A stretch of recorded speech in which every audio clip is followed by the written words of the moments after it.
We have this peculiar idea in our modern world that the truth is something to be shouted through the rooftops, that if you find a piece of gold, you must show it to every passerby. But I don't mean the kind of truth you find in a textbook or a news report.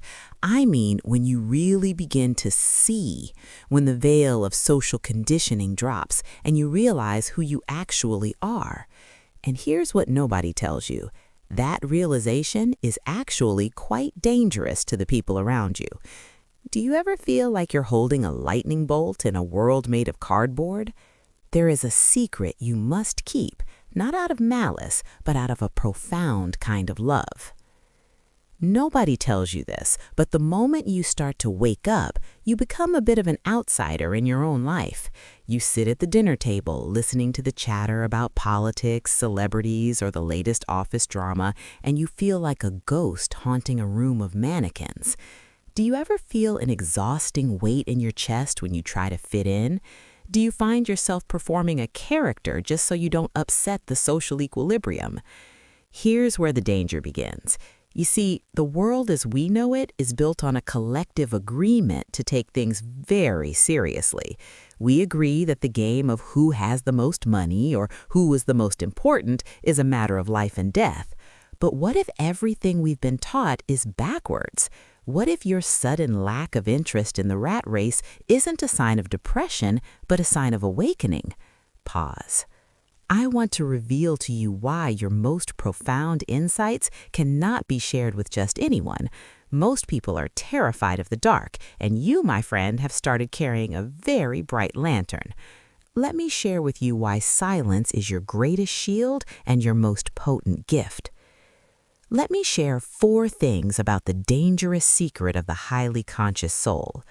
The first thing you must understand is that consciousness is a solvent. When I say dangerous, I mean that your clarity dissolves the illusions other people use to survive. Most people have spent decades building a very complex identity, a persona. Think of it as a stage play where the actors have forgotten they are wearing costumes. They believe they are the characters. Now, if you walk onto that stage and start pointing out the grease paint and the plywood scenery, you aren't being helpful, you're ruining the play. I once knew a man who, after a profound spiritual experience, tried to tell his coworkers that their corporate titles were just make-believe. He thought he was liberating them. Instead, they felt attacked. They felt their entire reality was being threatened. Think about it this way.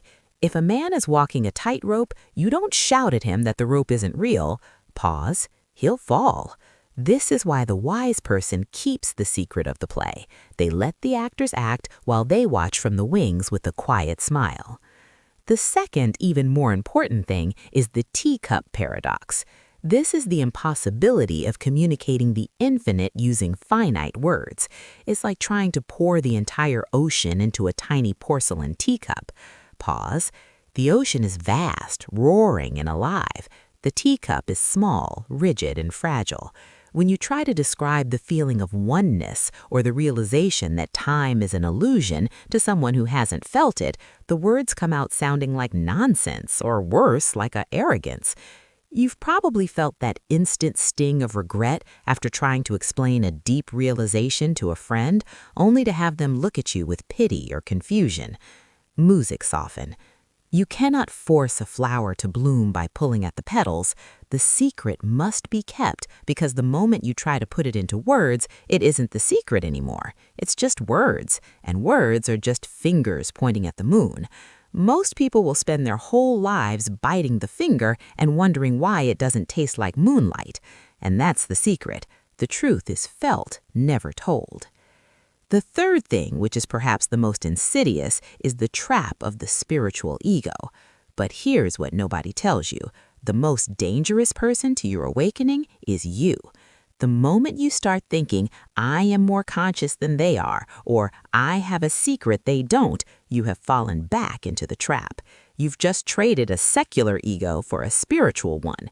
It's like a prisoner who finds the key to his cell, but instead of walking out, he stands in the hallway showing the key to all the other prisoners to prove how clever he is.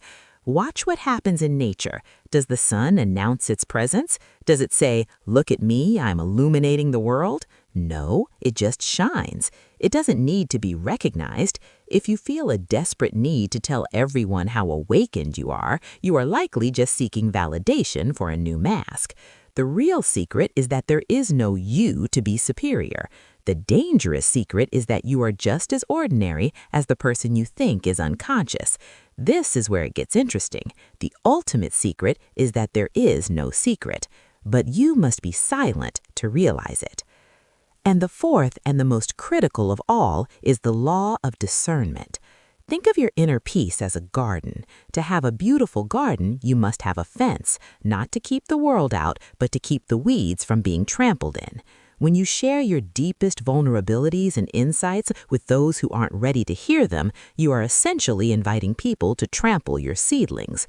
You are allowed to have a private world. It's okay to be a closet mystic. In fact, it's often necessary. Even the great masters throughout history, the sages, the monks, often walked away from the crowds, not because they hated people, but because they knew that the noise of the collective mind is very loud.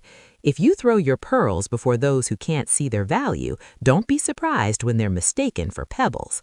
Pause. The secret is your sanctuary. It is the one place where you don't have to explain yourself.